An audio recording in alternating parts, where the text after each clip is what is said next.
오늘은 정월 대보름이에요. 아셨어요? 그래서 정월 대보름이 뭐냐? 그달 15일을 보름이라고 말합니다. 그러니까 우리 민족이 과거에는 음력을 사용했죠. 그래서 음력으로 그달 15일을 보름이라 그래요. 그리고 그달 1일을 뭐라 그러죠? 초하루, 그죠? 초하루.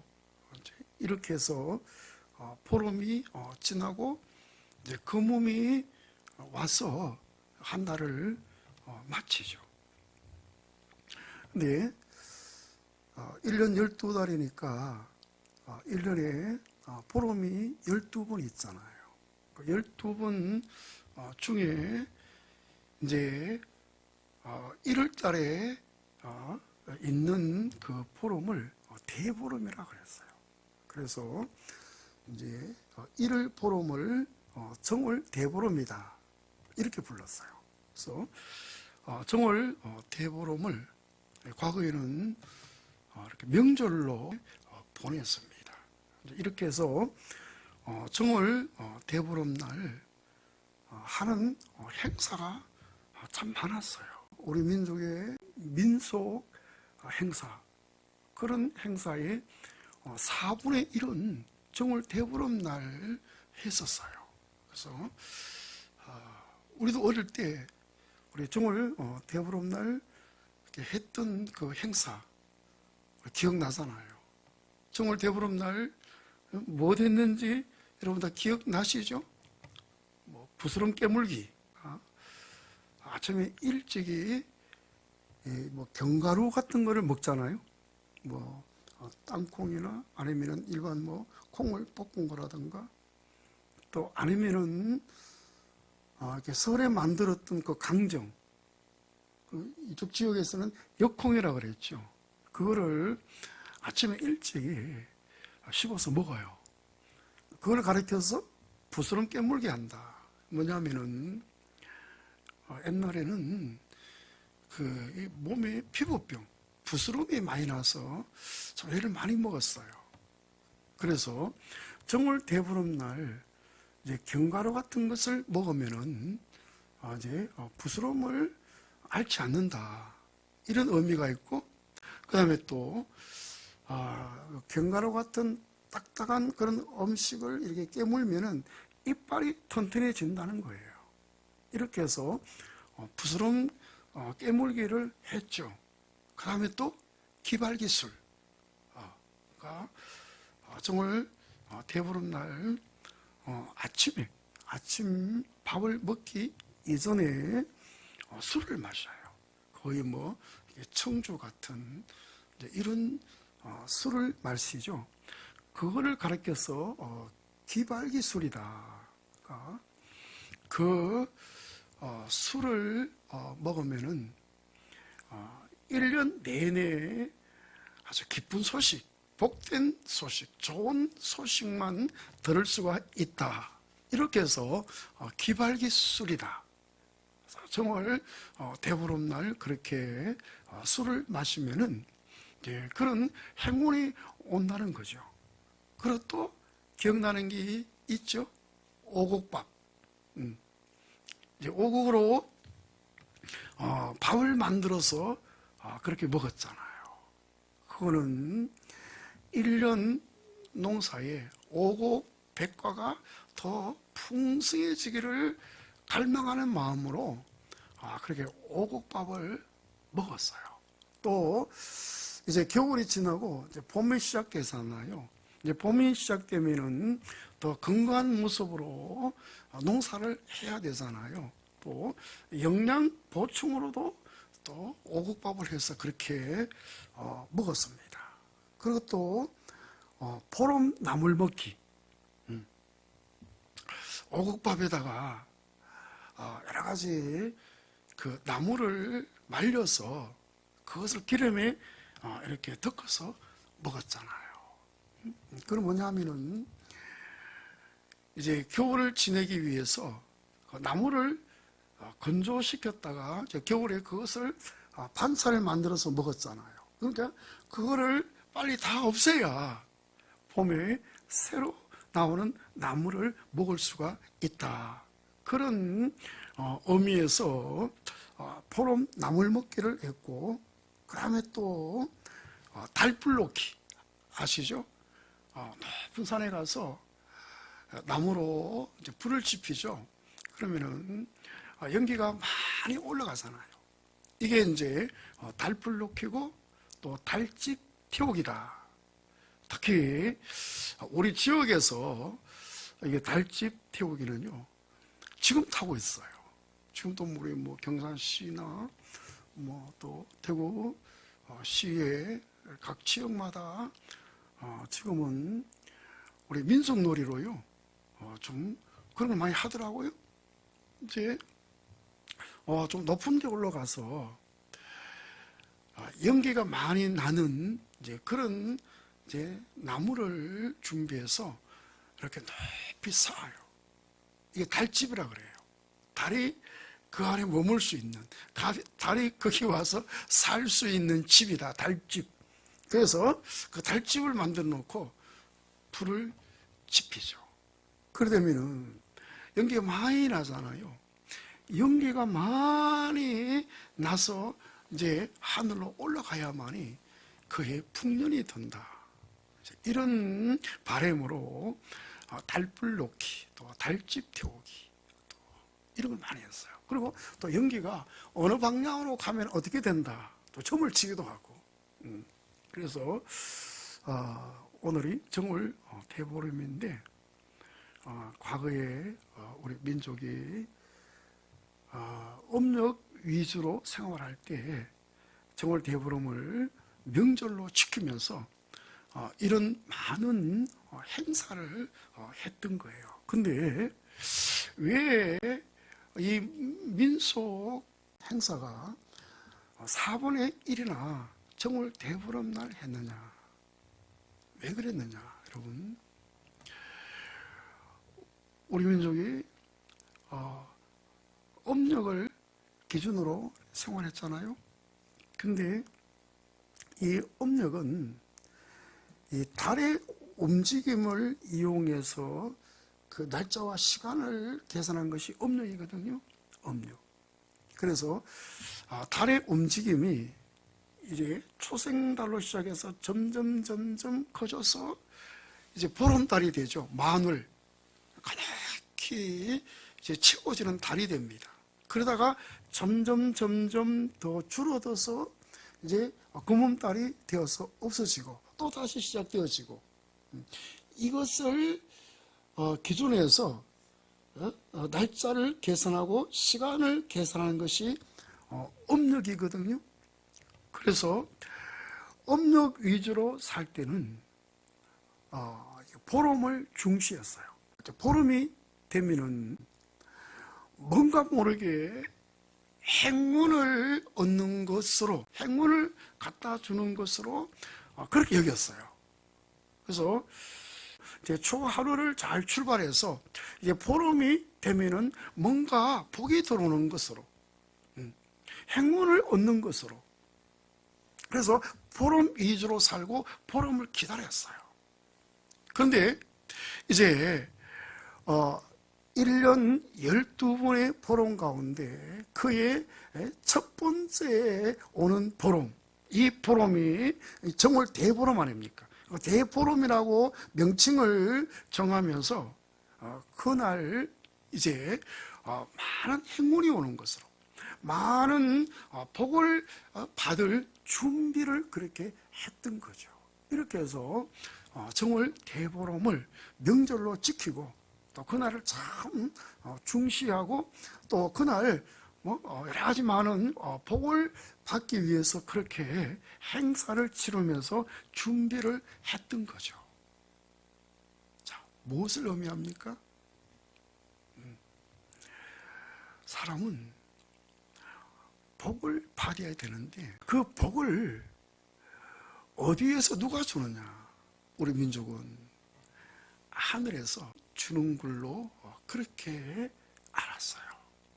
그러니까 우리 사람은 하늘로부터 복을 받으려고 하는 이런 갈망이 있는 거예요. 이거 이 사람의 본성입니다. 그죠? 그래서 특히 우리 민족은 이 종교심이 많잖아요. 그렇게 해서 늘 빌고 살았잖아요. 근데 하늘을 향해서 제일 많이 빌었습니다. 왜냐하면 그게 절대자를 찾는 어떤 인간의 본성이거든요. 절대자.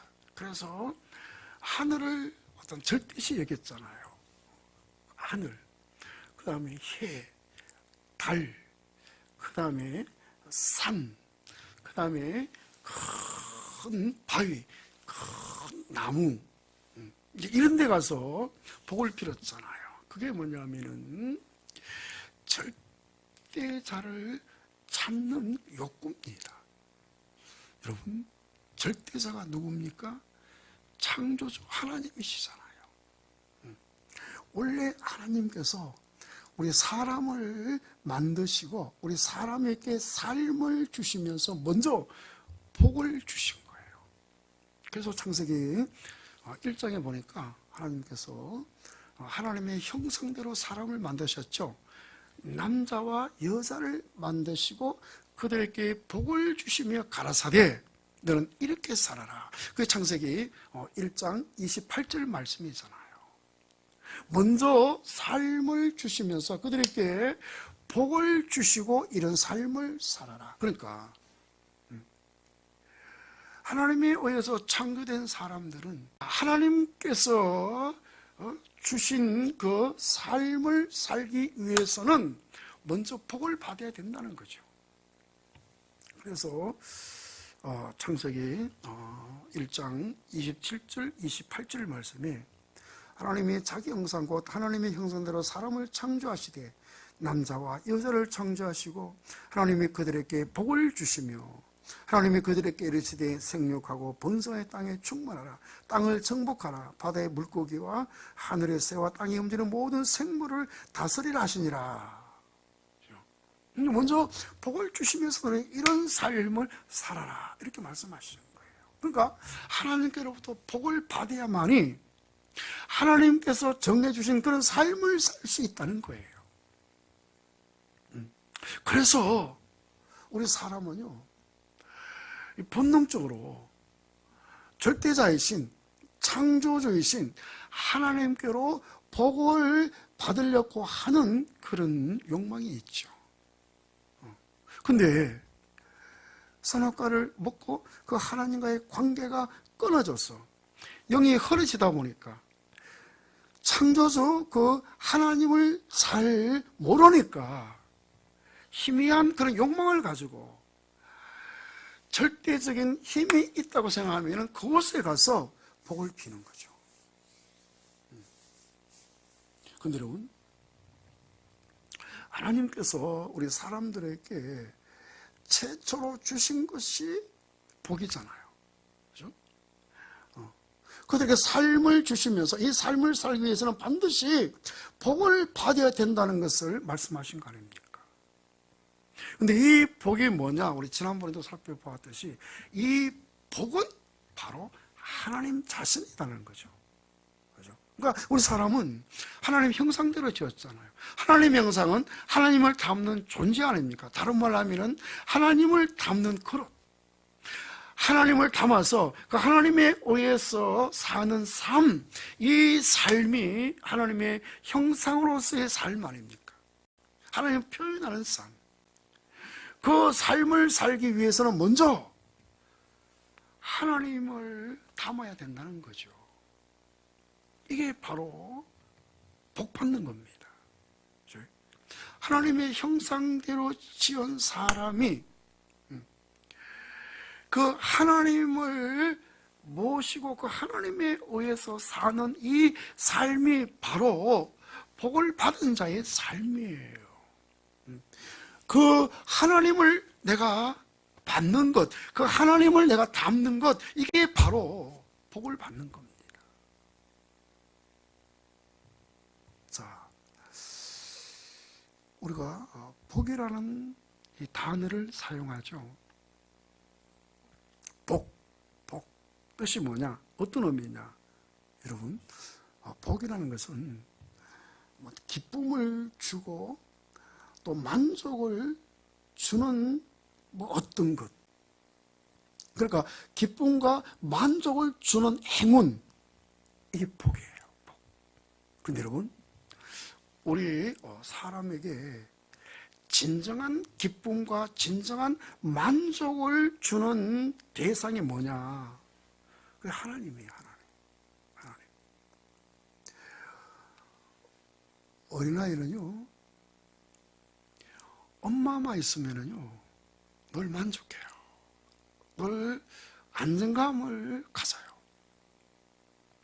늘 기뻐요. 근데 엄마가 없으면은 만족이 없어요. 안정이 안 됩니다. 어린아이에게 있어서 최고의 복은 엄마입니다. 근데 엄마가 없으면은 늘 불행해요. 모든 걸 다 취해도, 자기가 좋아하는 모든 걸 다 가져도 허전해요. 만족이 없어요. 그러니까 어린아이에게 있어서 최고의 복은 엄마입니다. 이것처럼 하나님에 의해서 창조된 우리 사람에게 최고의 복은 하나님인 줄로 믿습니다. 어린아이는 엄마만 있으면 늘 행복하잖아요. 이것처럼 우리 사람을 창조하신 하나님과 함께 살 때, 하나님과 연합해서 하나가 된 삶을 살 때 만족한 삶을 살고 기쁨의 삶을 사는 줄로 믿습니다. 그러니까 이게 복이라는 거죠. 복. 그래서 창세기에서 하나님께서 사람을 지으시고 삶을 주시면서 먼저 복을 주셨다. 복을 받아야 사람으로서의 삶을 산다. 근데 이 복이 바로 하나님이다. 그렇습니다. 여러분, 이제 성경 전체를 보면은 그 복이 하나님이에요. 이제 신약에 와서는 그 하나님이 이제 예수로 나타나죠. 왜? 말씀으로 계셨던 그 하나님께서 육신을 입고 우리 가운데 오셨잖아요. 임마누엘 하셨잖아요.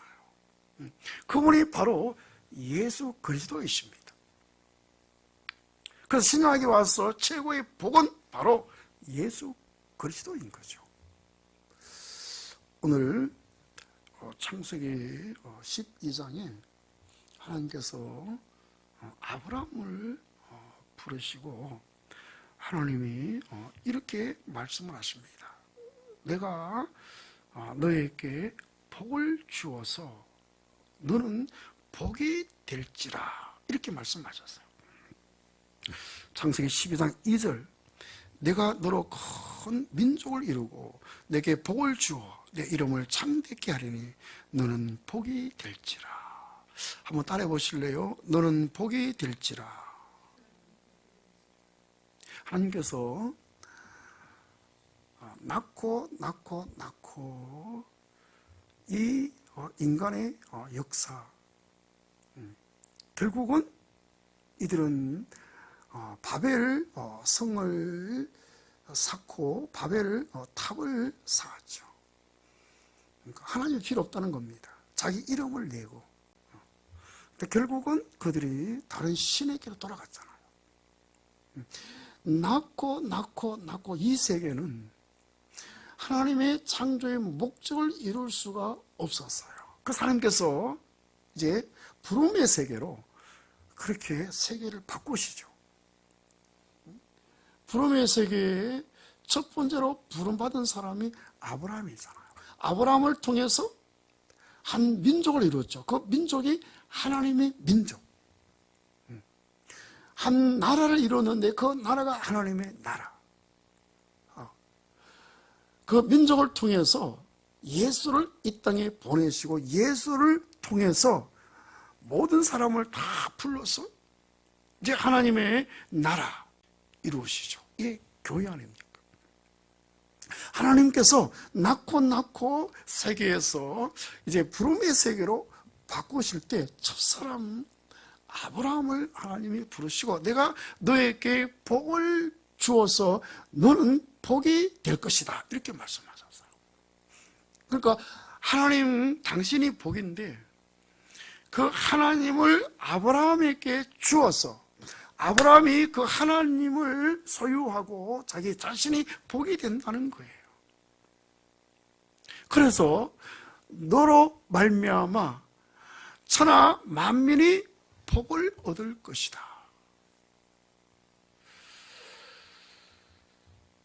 3절에 너를 축복하는 자에게는 내가 복을 내리고 너를 저주하는 자에게 내가 저주하니 땅의 모든 족속이 너로 말미암아 복을 얻을 것이니라 하신지라. 자, 땅의 모든 족속이 너로 말미암아 무엇을 얻을 것이라? 복을 얻을 것이라. 자, 이 복이 뭐라 그랬죠? 하나님 자신. 그렇습니다. 여러분, 아브라함은 부름 받은 자의 조상이잖아요. 이제 신약에 와서 그리스도 안에 있는 자는 다 아브라함의 자손이다. 그러니까 그 조상이 복이면은 자손들이 복인 거예요. 아버지가 복이면은 그 아들도 복이에요. 그러니까 부름의 세계에서 첫사람 아브라함이 복이니까 우리 모두도 복이 되는 거죠. 하나님께서 그에게 복을 주셔서 너는 복이 될지니라. 아멘. 그렇습니다. 여러분, 모든 사람은 절대자에게 복을 받으려고 하는 이런 본능, 이런 갈망이 있는데 절대자가 누군지 확실히 모르면서 큰 힘이 있다고 판단되어지면 거기에 가서 복을 빌잖아요. 여러분, 얼마나 불행하지 않습니까? 근데 오늘 예수 안에서 절대자가 누구이며, 자, 그분이 복이라는 것을 우리가 알았잖아요. 그분께서 아브라함을 부르시고 아브라함에게 복을 주셨어요. 그 복이 하나님 자신이잖아요. 하나님의 자신을 아브라함에게 주셔서 아브라함으로 하여금 복이 되게 하신 거예요. 자, 그분이 오늘 예수 안에서 우리를 구속하시고 그분 자신이 내가 되게 하신 거예요. 그러니까 오늘 내가 복이잖아요. 여러분, 얼마나 감격스러운지 몰라요. 우리는 절대자에게 복을 받기 원하는 그런 갈망이 있는데, 여러분, 이 갈망을 가지고 우리가 절대자를 찾아다니지만 그 절대자가 누군지도 모르고 또 큰 힘이 있어서 어떤 절대자로 생각되어지면 그곳에 가서 복을 빌지만은 여러분, 만족하는 복을 얻을 수가 없잖아요. 여러분, 어디 가서 아무리 복을 빌어보세요. 만족할 수 있는 거, 복을 얻을 수가 있는가? 그런데 오늘 하나님께서 하나님의 은혜로 예수 안에서 우리를 구속하시고 하나님을 우리에게 분배하셔서 우리로 하여금 그 하나님을 소유하게 된 줄로 믿습니다. 십자가에 달린 그 예수 안에 내가 포함되어 있는데 그것을 내가 느끼기만 하면, 보기만 하면은 그 예수와 연합되는 거 아닙니까? 이럴 때 나는 없어지고 그 예수가 내 자신이 되어져서 이제 예수로 사는 거 아니에요. 그러니까 여러분, 내 자신이 복인 거예요. 내 자신이 복이니까 어디 가서 우리가 복을 받으려고 하는 이런 욕망이 사라진 거예요. 왜? 내 자신이 복이니까 그걸로 우리는 만족한 거 아닙니까? 그죠? 여러분, 오늘 하나님께서 예수 안에서 구속으로 말미암아 우리 자신들로 하여금 복이 되게 하셨어요. 그래서 우리 스스로 만족한 삶을 살게 하신 거예요. 그래서 바울 사도는 내가 궁핍에서 말하는 것이 아니라 나는 부한데도 처할 줄 알고 궁핍한데도 처할 줄 알고 어떤 경우에도 자족한 삶을 산다. 여러분, 왜? 자기 자신이 복이니까. 그리고 아브라함에게 내가 너에게 복을 주어 너로 복이 되게 하고 또 모든 민족이 너로 복을 받게 하리라. 복은 하나님인데 그 하나님을 분배한다는 거 아니에요. 모든 민족이 너로 말미암아 복을 받게 하리라. 그렇습니다. 여러분, 오늘 우리로 하여금 내 주변에 있는 모든 사람들이 나로 말미암아 복을 받게 하십니다. 이게 어떤 의미입니까? 내 안에 있는 하나님을 내가 분배한다는 거 아니에요. 하나님을 준다는 거예요. 그렇습니다. 여러분, 오늘 우리의 삶이 함께 사는 사람들에게 하나님을 주는 삶이에요. 내가 사는 것이 아니라 내 안에 그리스도가 살기 때문에 그리스도가 나를 통해서 나타나는 거예요. 이것이 바로 상대에게 하나님을 주는 겁니다. 이것이 바로 상대에게 복을 주는 그런 삶이죠. 여러분, 내가 그런 삶을 살고 있어요. 내가 예수 안에서 구속되어져서 새로운 피조물이 되어졌기 때문에 오늘 나의 삶은 그런 삶을 살게 된다는 거죠. 내가 복이고 내가 나와 함께 사는 이웃들에게 복을 주는 사람이라는 거예요. 그렇습니다. 여러분, 요즘의 삶, 어제도 우리의 삶 속에서 하나님을 나눠주었어요. 어제 여러분들이 누구를 만났나요? 어떤 삶을 살았나요? 한번 돌아보세요. 하나님을 나눠주었지. 그죠? 뭐 100%는 다 못 나눠주더라도 100% 안 되면은 60%, 60% 안 되면은 30%, 100배, 60배, 30배로 열매 맺는다 그랬잖아요. 그러니까 그 열매가 나에게 그렇게 나타나는 거예요. 100배로 나타나야 되는데 아직 그만큼 준비가 안 되면은 60% 나타나고 60%도 안 되면은 30%도 나타나는 거예요. 30%도 안 되면은 뭐 10%도 나타나겠지. 그죠? 이렇게 해서 우리는 하나님을 나누어 주는 그런 삶을 살았는데 이 삶이 바로 복을 주는 삶이었다는 거죠. 그렇습니다. 여러분, 오늘 보잘것없는 우리를, 나를 이렇게 세워주신 거예요. 내가 너에게 복을 주어 너로 복이 되게 할지라. 모든 민족이 너로 복을 받게 하리라. 여러분, 이 말씀이 오늘 나에게 적용되어져서 나의 말씀이라는 거. 여러분, 그 말씀의 주인공이 내 자신이라는 것, 얼마나 감사한지 몰라요. 하나님께서 오늘 우리 모두에게